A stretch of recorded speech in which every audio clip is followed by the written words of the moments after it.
High Priestess Sola knelt before the ancient altar as the twin moons of Vorth cast silver light through the temple windows. The sacred texts lay open before her, their pages yellow with age. Tonight she would perform the ritual of seeking, hoping to understand the visions that had been troubling her sleep. For weeks, the same images had filled her dreams.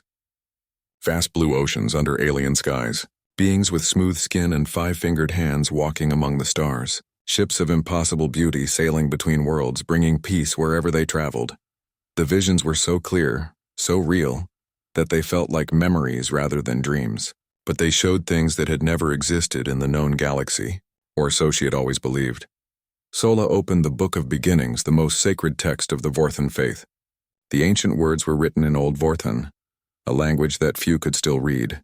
As the High Priestess, she had spent decades studying these texts, but tonight she was looking for something specific. In the time before the Great Silence, she read aloud, when the galaxy was young and wisdom flowed like rivers between the stars, there came the children of Terra to dwell among the people of distant suns, the children of Terra. This phrase appeared many times in the old texts, but most religious scholars interpreted it symbolically. They believed it referred to spiritual beings, not actual creatures from another world. But Sola's visions suggested otherwise. The children of Terra were different from all other beings, the text continued. They could adapt their forms to any world, survive in any environment, learn any skill. They brought with them knowledge of great power, but used it only to help and heal. Sola turned the page carefully. The next section described the abilities of these mysterious beings in detail. They were said to be master builders who could construct cities that would last forever. They were skilled fighters who preferred peace to war. Most remarkably, they possessed technology that seemed like magic to other species. But the children of Terra saw that the galaxy was not ready for their gifts, she read. War and hatred filled the spaces between stars. The wise ones counseled patience, saying that knowledge shared too soon would become a weapon rather than a blessing. The text described how the children of Terra had gradually withdrawn from galactic civilization. They removed their settlements, deactivated their technology, and sailed away to the silent places beyond the rim of known space. They shall dwell in the darkness between the lights. The prophecy continued. Watching and waiting. When the galaxy cries out for salvation, when the weak suffer under the strong, when hope seems lost, then shall the children of Terra return. Sola had read these words hundreds of times before, but tonight they felt different. The visions in her dreams matched the descriptions in the ancient text perfectly.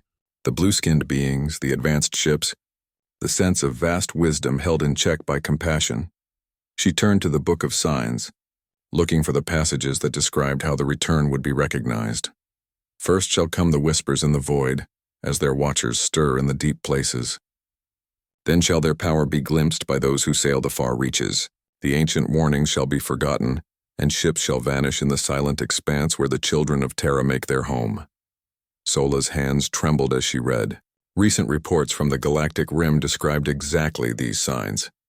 Ships disappearing near the silent expanse, strange energy signatures detected by exploration vessels, growing unrest throughout the galaxy as various species competed for resources and territory.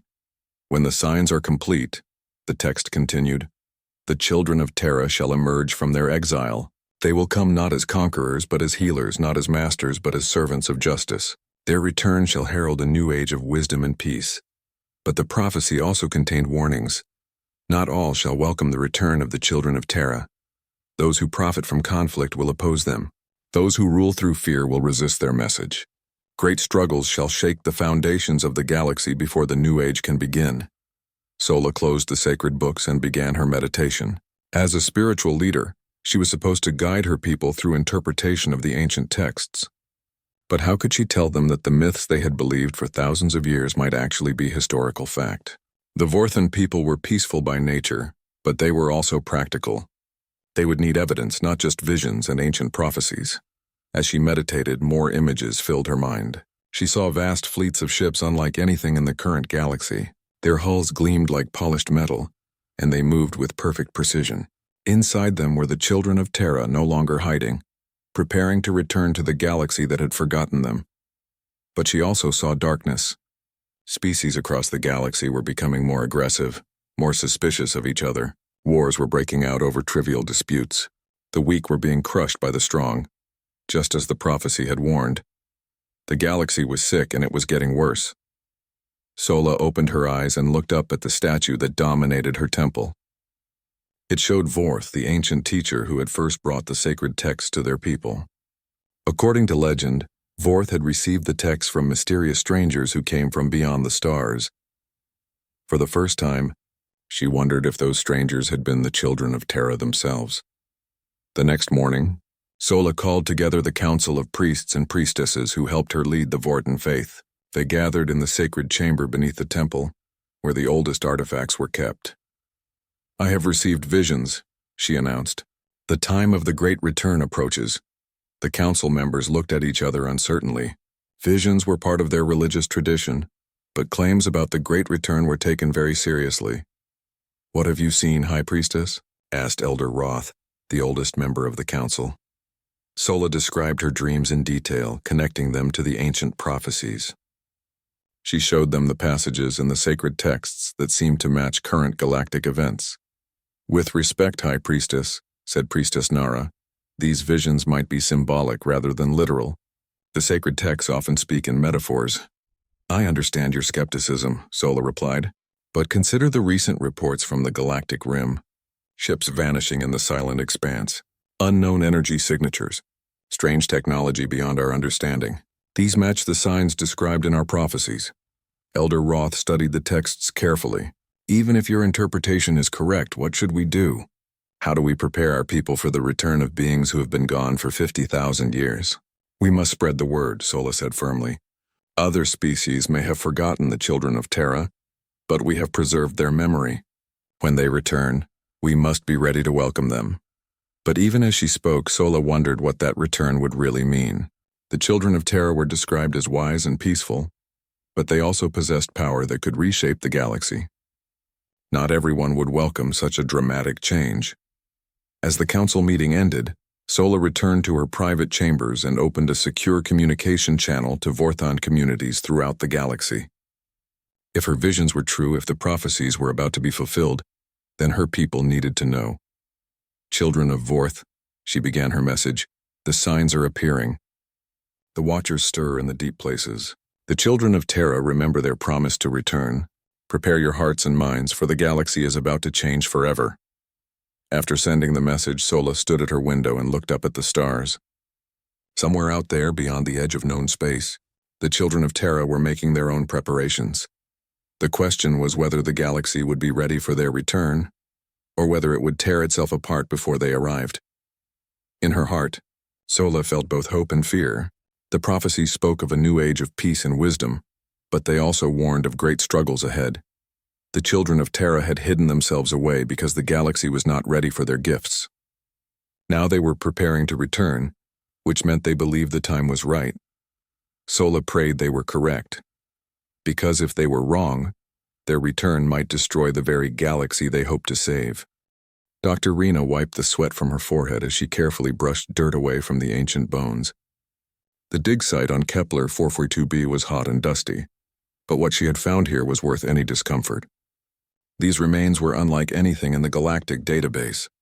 The skeleton was clearly bipedal, standing about 2 meters tall when complete. The bone structure was similar to several known galactic species, but there were important differences. The skull was larger, suggesting a bigger brain. The hands had only 5 fingers instead of the 6 or 8 that most intelligent species possessed. Most interesting of all, the bones showed signs of genetic adaptation to various environments. "Professor Mech," she called to her assistant, "come look at this." Professor Mech was a young Altane scientist who had joined her expedition to gain experience in xenoarchaeology. His 4 eyes could see details that Rena's 2 eyes might miss. "What have you found, Dr. Rena?" "Look at the bone density in the legs. These creatures were built for high-gravity worlds. But see these respiratory adaptations? They could also survive in low-oxygen environments. And these muscle attachment points suggest they were incredibly strong." Mech studied the remains carefully. This individual could survive in conditions that would kill most galactic species. "How is that possible?" "I don't know. But it gets stranger." Rena led him to another excavation site 20 meters away. "Look at this skeleton. The second set of remains was clearly from the same species, but the adaptations were completely different. These bones showed modifications for low gravity and high radiation environments. The creature would have been taller and thinner than the first one. Two different subspecies? Mac asked. That's what I thought at first. But the dating shows they lived at the same time, in the same settlement. Somehow, this species could adapt their physical characteristics to match different environments within a single generation. Rena had been studying alien biology for 20 years. She had never seen anything like this level of adaptability. Most species evolved slowly over millions of years to match their homeworld's conditions. These creatures seemed able to change themselves as needed. Dr. Rena, you should see what the team found at Dig Site 3. They walked across the ancient settlement to where her other assistants were working. The site had once been a city, though not a large one. The buildings were simple but well designed, built to last. What made them special was their construction. They were built to accommodate beings of different sizes and physical requirements. Look at this doorway, said Dr. Kesh, her senior assistant. The Vorthon archaeologist pointed to an entrance that could be adjusted from 1 meter to 3 meters in height. The mechanism is still functional after all this time. Rena examined the adaptive architecture. The builders had designed their city to accommodate physical diversity within their own species. She had never seen anything like it. What about the technology level? That's the confusing part, Dr. Kesh replied. Most of their tools are very simple. Stone knives, metal farming implements, basic construction equipment, but we've also found devices that are far more advanced. He led her to a table where several artifacts were displayed. Most looked primitive, the kind of tools used by early civilizations, but mixed among them were objects that seemed impossibly sophisticated. This appears to be some kind of energy weapon, Dr. Kesh said, pointing to a sleek metallic device. But it has no power source and is made from materials that don't appear in our periodic table. And this, said Dr. Lim, another team member, seems to be a communication device. It's incredibly advanced but designed to look simple. Rena picked up the communication device. It felt warm in her hands and seemed to respond to her touch, though it remained inactive. The craftsmanship was perfect, as if it had been made by machines rather than organic hands. How old are these artifacts? Everything we've found dates to approximately 50,000 years ago, Dr. Kesh replied. But here's the strange part. The settlement was abandoned suddenly. No signs of war, disease, or natural disaster. The people just left. Rena looked around the dig site. The evidence suggested a thriving community that had simply packed up and moved away. Personal items were missing, but infrastructure remained intact. Any clues about where they went? We found this near the center of the settlement. Dr. Lim held up a stone tablet covered with symbols. It's in a language we've never seen before, but our translation computer managed a partial decode. The symbols were beautiful and complex, clearly created by an intelligent mind. The translation was rough, but the meaning was clear enough. The time of hiding begins. We go to the silent places until wisdom grows among the children of distant suns. When peace is valued more than conquest, we will return to help heal what has been broken. Rena read the message several times. It sounded like these people had voluntarily gone into exile, waiting for the galaxy to become more peaceful. Have you found any indication of what they called themselves? Yes, Dr. Kesh said, pulling up his linguistic analysis. The word appears many times in various contexts. Our best translation is human. Rena felt a chill. She had heard that word before in old myths and legends. Ancient stories spoke of mysterious beings called humans who had once walked among the stars. Most scholars dismissed these as folklore, but the evidence here suggested otherwise. These humans, she said slowly. What happened to them? Based on the evidence, they packed up their settlement and left the planet. But they didn't just abandon their technology. Many of the advanced devices show signs of deliberate deactivation, as if they didn't want them to be found by others. Rena studied the artifacts again. The humans had clearly possessed technology far beyond what the galaxy knew today. But instead of using it to conquer other species, they had chosen to hide it away. Dr. Rena, Professor Mech called from across the site. We found something else. He was standing near what appeared to be a memorial or monument. The structure was simple but elegant, made from the same unknown materials as the advanced artifacts. It's some kind of time capsule, Mech explained. The seals are still intact. Inside the capsule, they found more tablets and several storage devices that hummed with residual energy.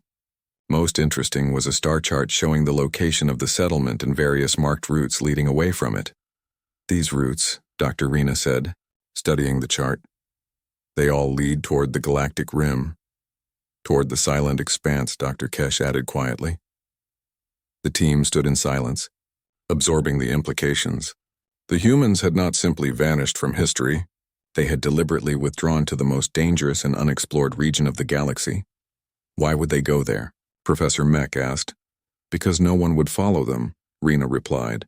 The silent expanse is the perfect place to hide if you want to avoid contact with other species. As the day ended and the team prepared to return to their ship, Rena looked out at the barren landscape of Kepler 442b.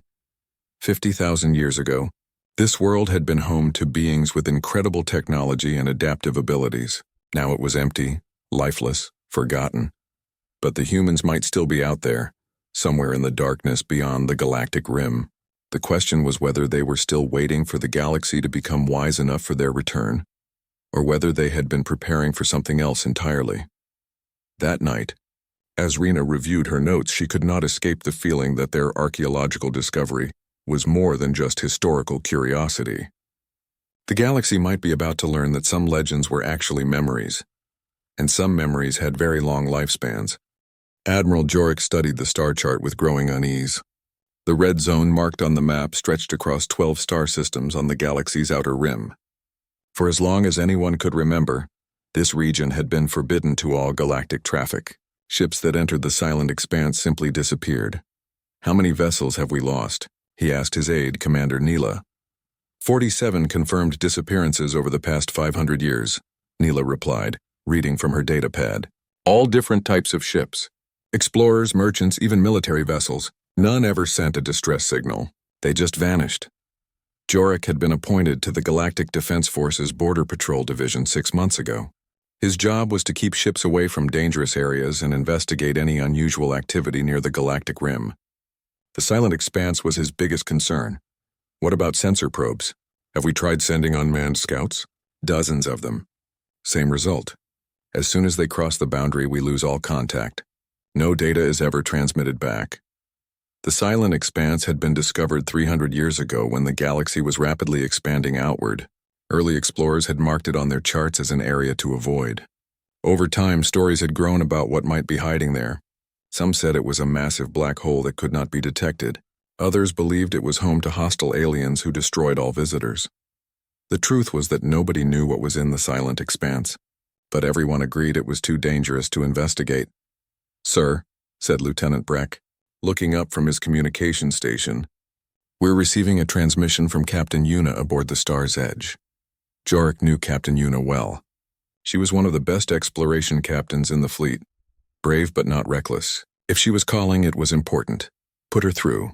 Captain Yuna's image appeared on the main screen. She looked tired and worried. Admiral, I need to report something unusual. We've detected unknown energy signatures near the edge of the silent expanse. Jorik felt his stomach tighten. How close to the boundary? About half a light year. The signatures were massive, unlike anything in our database. Multiple contacts, possibly ships using advanced technology. Did you investigate? We observed from a safe distance. The contacts disappeared after about an hour. No hyperspace signature, they just vanished. Jorik exchanged glances with Commander Neela. More strange reports from the silent expanse. This was becoming a pattern. Captain, I want you to file a complete report immediately. Include all sensor data and recordings. Already prepared, sir. But Admiral, there's something else. The energy signatures were moving in organized patterns. Whatever was out there was definitely under intelligent control. After ending the transmission, Jorik called up the restricted files on the silent expanse. The official records were brief, but they told a disturbing story. The first ship to disappear had been a geological survey vessel called the Deep Finder. It had been exploring mineral deposits near the rim when it simply vanished from all sensors. Within a year, 3 more ships had disappeared in the same region. The Galactic Council had quickly declared the area off-limits and established patrol routes to keep other vessels away. But ships continued to vanish. Sometimes they were explorers who ignored the warnings. Sometimes they were pirates trying to hide from authorities. All of them disappeared without a trace. The most disturbing case had happened 50 years ago. A military patrol of 5 warships had been investigating reports of strange lights near the silent expanse. All 5 ships had disappeared simultaneously, taking over 2,000 crew members with them. "Commander," Jorik said to Neela, "pull up the ancient star charts.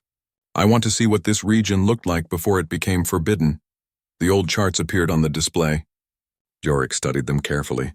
In the earliest maps, the region showed normal star systems with planets and asteroid fields. Some systems even had survey markers indicating successful exploration. But around 3,000 years ago, the charts began to change. Survey markers disappeared. Trade routes were redirected. Warning symbols appeared. By 2,000 years ago, the entire region was marked as navigation hazard avoid. What happened 3,000 years ago? Jorik wondered aloud. According to the historical records, Neela said, checking her files, that was around the time of the Great Silence. Jorik nodded. The Great Silence was a well-known historical period when several advanced civilizations had simply vanished from the galaxy. Entire species had disappeared, leaving behind empty worlds and abandoned technology. Historians still debated what had caused it. Do you think there's a connection? It's possible. Maybe whatever caused the Great Silence is still out there, hiding in the silent expanse. The thought made Jorik uncomfortable.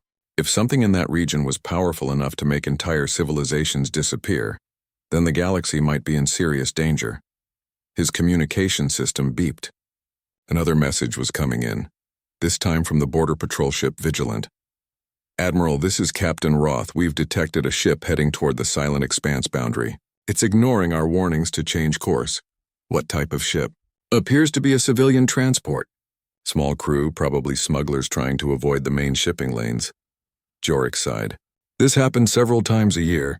Criminal ships would try to use the silent expanse as a shortcut or hiding place, thinking the danger warnings were just government propaganda. Deploy to intercept. Use whatever force necessary to turn them around." But even as he gave the order, Jorik knew it might be too late. The smuggler ship was probably already crossing the boundary. In a few hours, it would join the long list of vessels that had vanished in the silent expanse. He looked at the star chart again, focusing on the red zone that marked the forbidden region. Somewhere in that darkness, 47 ships and their crews had met an unknown fate, and now Captain Yuna had detected signs of advanced technology near the boundary. Was something in the silent expanse finally becoming active again? Were the disappeared ships still there, captured by whatever force controlled the region? Or had they been destroyed by weapons beyond galactic understanding? "Sir," Lieutenant Breck called out, "Captain Roth reports that the smuggler ship has crossed the boundary. Any response from the vessel?" "Negative. All communications have ceased.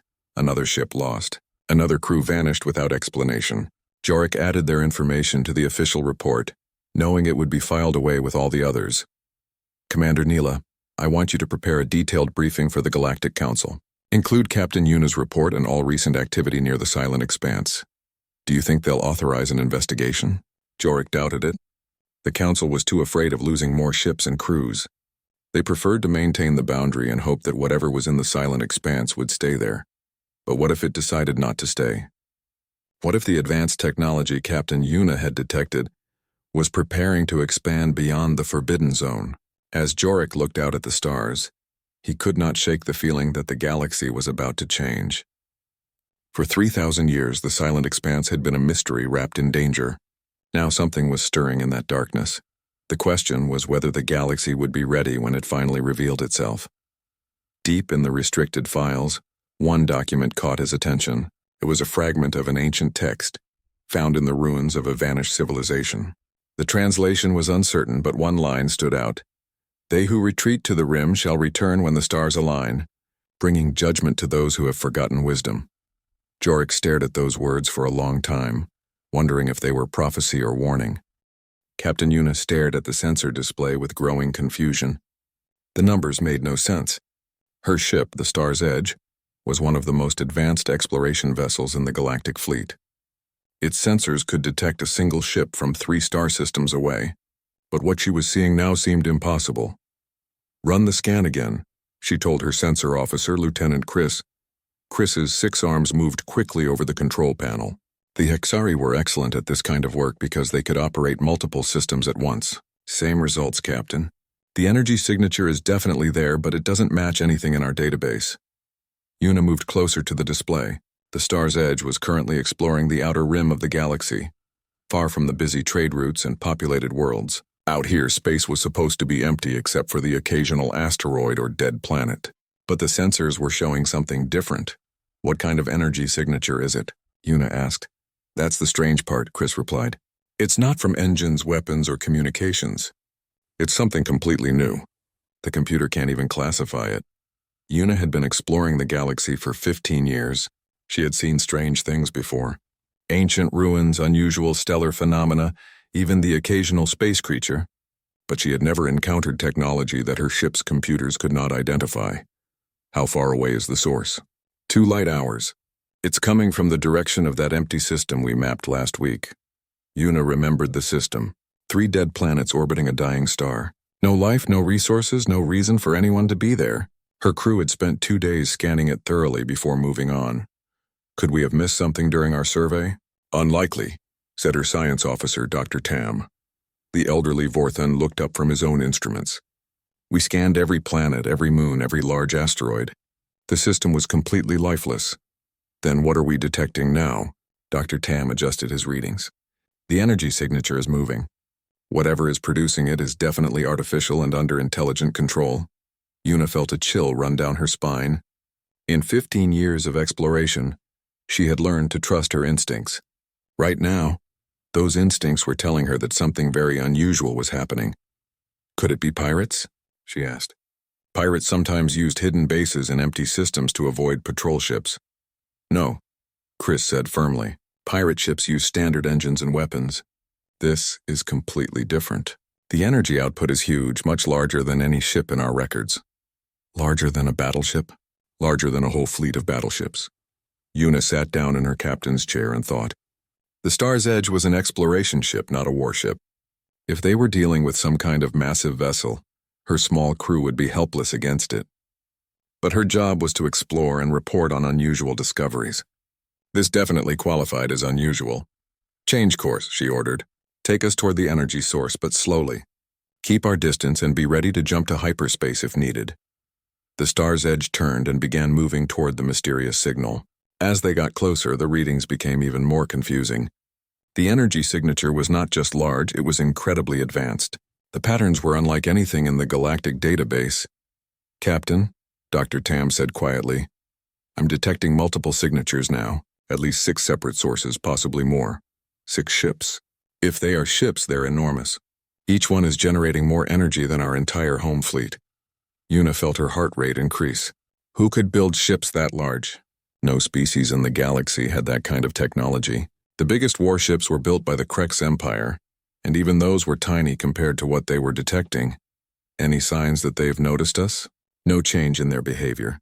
They seem to be holding position around the 3rd planet. Yuna activated the ship's recording systems. Whatever was out there, she needed to document it properly. The Galactic Council would want detailed sensor logs. As they moved closer, more details became clear. The energy signatures were definitely from artificial constructs. They were using some kind of propulsion system that produced no exhaust and generated no heat signature. By all known laws of physics, that should have been impossible. Captain, Chris said, his voice tense. They're moving. The sensor display showed the unknown contacts changing position. They moved with incredible speed and precision like nothing Yuna had ever seen. One moment they were in orbit around the planet, the next they were arranged in a perfect formation in open space. Did they detect us? I don't think so. They're not moving toward us. It looks like they're conducting some kind of operation. Dr. Tam looked up from his instruments with wide eyes. Captain, I'm detecting energy beams between the ships. They appear to be communicating with energy beams. The beams are modulated with complex patterns. It's definitely some form of information transfer, but the technology is far beyond anything we know. Yuna watched the display as the unknown ships continued their mysterious operations. The energy patterns were beautiful in their complexity, like watching a dance of pure physics. But they were also terrifying, because they proved that someone in the galaxy had technology that made everything else look primitive. Are they scanning us? I can't tell. If they are, they're using methods our sensors can't detect. The Star's Edge held its position, watching and recording. The unknown ships continued their activities for another hour before something changed. The energy signatures suddenly became much stronger. "They're powering up," Chris reported. "Energy levels are increasing rapidly." "Weapons?" "No, it's their propulsion systems. I think they're preparing to leave." Yuna watched as the mysterious ships began to move. One by one, they accelerated away from the planet. But they did not use any kind of hyperspace jump that she recognized. Instead, they simply vanished. One moment they were there, the next they were gone, leaving only empty space. Where did they go? Unknown. They didn't enter hyperspace, at least not the way we understand it. They just disappeared. Dr. Tam was studying his readings carefully. "Captain, based on the energy signatures and movement patterns, I believe we witnessed something very significant. Those ships use technology that is centuries, possibly millennia ahead of current galactic science. Who could build ships like that? I don't know. But whoever they are, they don't want to be seen. The fact that they left when they did suggests they knew we were watching." Yuna stared at the empty space where the ships had been. Her mind was full of questions. Who were these mysterious people? Where had they come from? And why were they hiding in the empty regions of space? "Continue recording everything," she ordered. "Full sensor sweeps of the area. I want to know if they left anything behind." The crew spent the next 6 hours scanning the system thoroughly. They found no physical evidence of the mysterious ships, but the sensor logs were full of readings that would keep scientists busy for years. As the Star's Edge finally turned to leave the system, Yuna could not shake the feeling that she had witnessed something historic. Somewhere in the galaxy there was a civilization with technology that surpassed anything the Galactic Council had ever imagined. The question was, were they friends or enemies?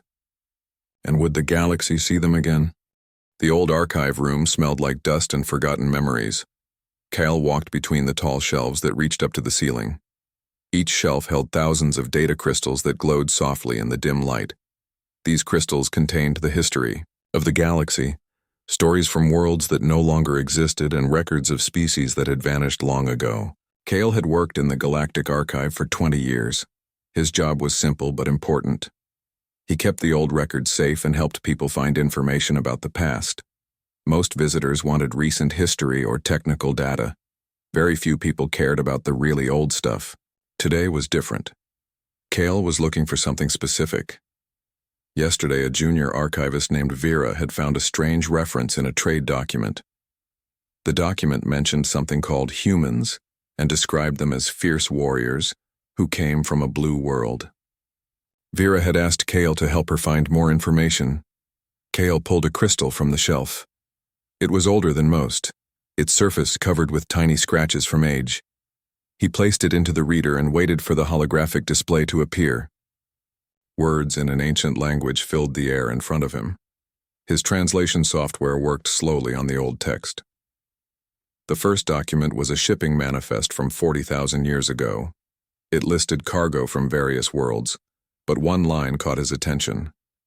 Trade goods from the human settlement on Kepler 442b. There was that word again. Humans, Cale made a note and pulled another crystal. This one was even older. The text was harder to read, but it mentioned humans again. This time they were described as the children of the blue world who walked among the stars before the great silence fell. He found more references as the day went on.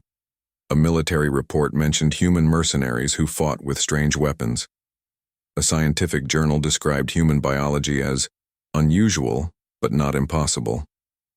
A religious text spoke of humans as the ones who would return when the galaxy needed them most. All the documents were very old. None of them were recent. It was as if humans had simply vanished from history at some point in the distant past. Kyle found this very strange. Species did not usually disappear completely from all records. He decided to search the main database for any mention of humans. The computer thought for a long time before giving him an answer. No current records found. Historical references, 247 documents. Classification, mythological. Mythological. The computer thought humans were just stories like dragons or magic spells. But the old documents seemed so real, so detailed. They described human ships, human weapons, human cities. These did not sound like fairy tales. Cale spent the rest of the day reading through the historical references. Most were fragments, just small mentions in larger documents. But slowly a picture began to form in his mind. Humans were described as bipedal creatures, like many galactic species. They came from a world covered mostly with water, which they called Earth or Terra. They were excellent fighters and builders. They had a strange ability to adapt to almost any environment. Most importantly, they seemed to appear and disappear from galactic history, like ghosts. The oldest documents spoke of humans as if they were common knowledge. Trade agreements, military alliances, scientific exchanges. Then around 50,000 years ago, the references became fewer. By 40,000 years ago, they were rare. After 30,000 years ago, there were none at all. What had happened? To them? Had they died out? Had they left the galaxy? Or had they simply chosen to hide? Cale found one document that made him stop and think. It was a message from a human ambassador to the ancient Vorthon Empire. The message was short but clear. "We thank you for your friendship, but we must withdraw from galactic affairs. The time is not right for our peoples to mix.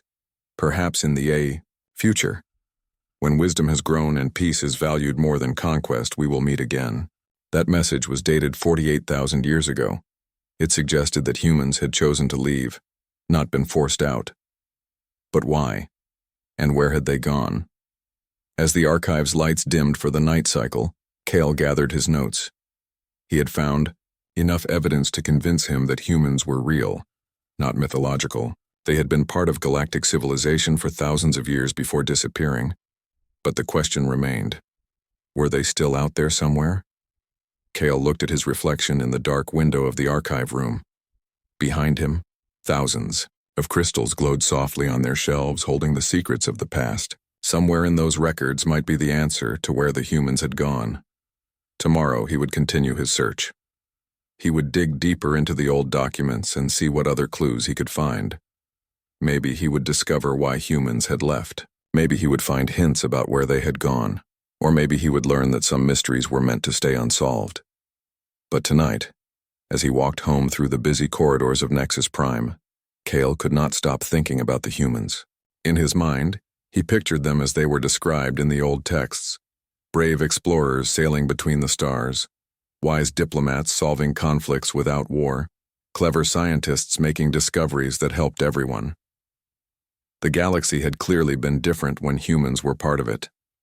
The old record spoke of a time when cooperation was more common than conflict, when trade flourished and new worlds were settled peacefully, when different species worked together instead of fighting each other. Had the humans taken that spirit of cooperation with them when they left? Had their departure somehow made the galaxy a more dangerous place? Cale did not know the answers to these questions, but he was determined to find out. Somewhere in the archives was the truth about the humans. He would find it, no matter how long it took. As he reached his quarters, Kyle looked out at the stars. Millions of worlds lay out there in the darkness. On one of them, maybe, humans still lived. Maybe they were watching the galaxy from far away, waiting for the right time to return. Or maybe they were just stories after all, tales told by ancient peoples to make sense of a confusing universe. But deep in his heart, Cale believed the humans were real, and somehow he felt that their story was not over yet.